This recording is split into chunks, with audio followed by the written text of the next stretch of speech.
because people in power are intoxicated with these drug dealers giving them kickbacks of money and stuff. And I know the whole drug issue in Kenya is very sensitive to explore, that the kind of issue that has gotten many people killed.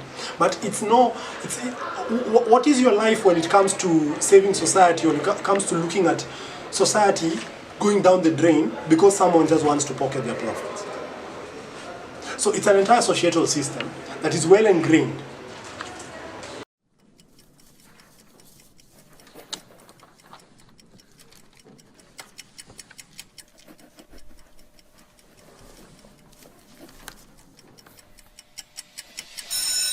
That's it. Time's up.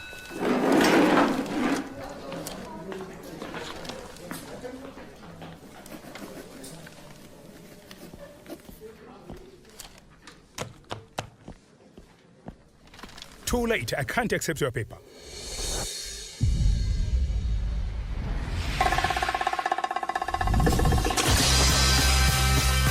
Do you know who this girl is? No, but I know she has failed.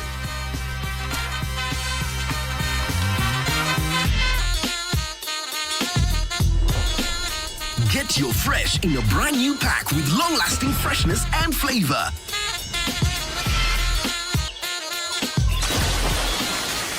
Fresh. Freedom to be you. Democracy in Kenya has come a very, very long way, marked by milestones, challenges, and the ever-evolving voice of the people.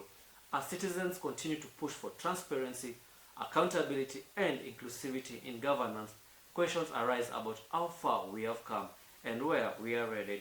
In this report, we take a closer look at the state of democracy in Kenya today.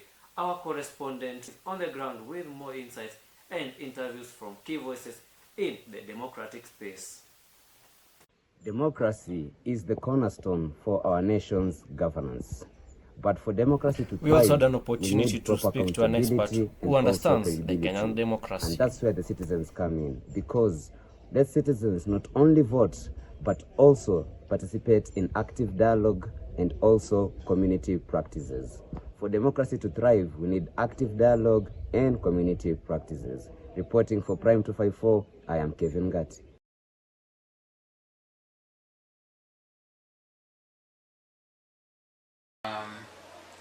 I think democracy in Kenya is active on paper, very active on paper, but in real practice and talk about implementation, I think that's where the problem lies. For example, democracy guarantees general universal principles and freedoms like freedom of free speech, of association, but we of late have seen situations, instances where this has not been honored, and the authorities concerned don't feel anything about it. They feel like they are still democratic. So I think by and large it's on paper, but not in practice. Okay, and concerning the key pillars of democracy in the country, which key pillars do you think are the weakest that Kenyans are evading, that actually are demoralizing democracy in Kenya? The key pillars which Kenyans are? Which Kenyans are avoiding, and they are making Kenya to become a weak state. That's resulting in democracy being not fulfilled in the country. Okay, like what I said, democracy like is the one, power of the speech. people, a system built on choice, freedom, and equal voice. It thrives when citizens speak up, vote, and hold leaders accountable. In a true democracy, your voice shapes the nation. Stand up, speak out, and be part of the change. I was able to talk to a Gen Z who was very active during the Finance Bill 2024 protest, and let's listen to what he has to say.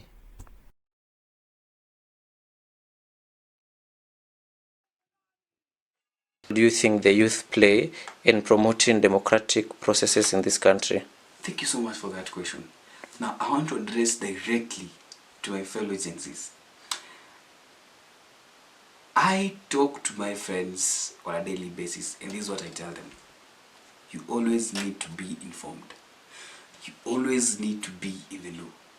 If you're my friend and you say politics, it's not a business, then you're wrong. it is your business and it will poke into your business. Here's why. We, as Gen Zs, we are the majority to some extent. If we decide that this the person we need to rule us, we can do it. We can do it. We can do it. Let me tell you something, Ernest. Rigging elections, it's possible. However, if we have 20 million registered voters, and then we have 14 million voters who have voted, and then the winning party gets 10 million, and then not 10 million, let's say 12, and then the other party, the first runners up, has 3 million. You know, it's not easy for you to rig 7 million votes, right? So I feel like Gen Zs will play a very critical role in this country. Your grandpa's favorite breast since he had hair. Lots of hair. Broadway's Kateni Ule Ule. Human rights are the foundation of any just and fair society. Yet, in many cases, they continue to be challenged or overlooked, from law enforcement practices to legal protections. The conversation around upholding human dignity remains critical. In this report, we explore the current state of human rights in our country. Our reporter is on the ground and spoke to a lawyer and police inspector to get both legal and enforcement perspectives on where we stand and what must change. Inmates, despite being behind bars, also need proper human treatments. Now, such human treatments include fair treatments, proper health care, and also sanitation. I was given the Human opportunity rights to experts enter Naivasha think Maximum that Prison and inmates' interact with reasons some of the despite paralegal punishment as well as the should prisoners. also be a Here is rehabilitation William center with for what he these has to say. inmates. My Human apologies, rights my can audio also was a bring bit bad commitment as to I our was only community allowed to and enter with also my to our camera society on. at large. Reporting for Prime 254, my name is Kevin Gatti.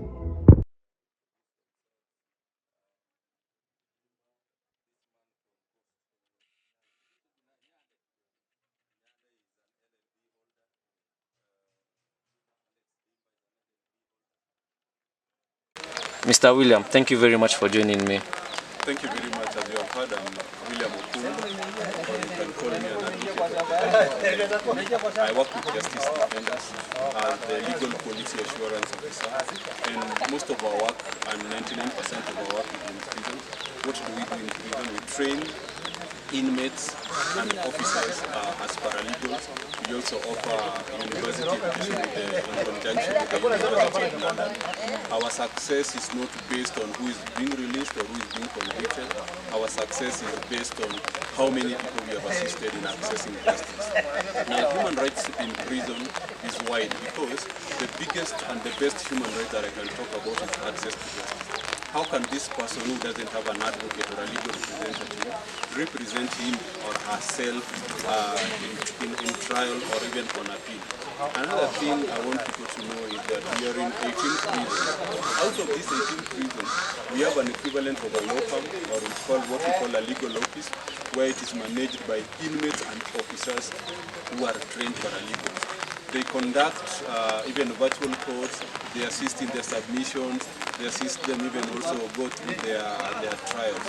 Of course we have challenges, and prison, you know, prison there are a lot of challenges because in the criminal justice system, sometimes most of them cannot afford this legal representative, they cannot all afford bond, and you know, most of them are they may have lost their freedom, but not their humanity.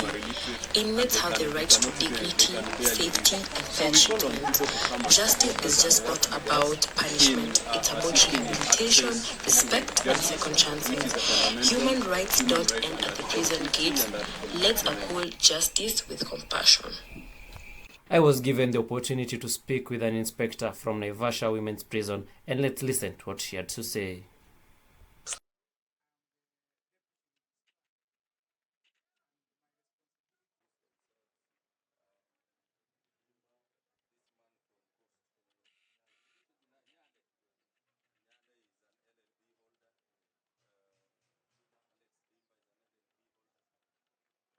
that this person who is castrated here in the institution, telling that there is that minimal movement, telling that person you're not going to be moving, they will be moving.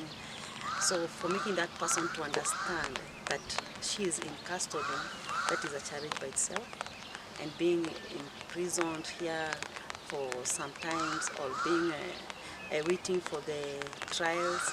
So being inside is a challenge for installing the human rights of such a person.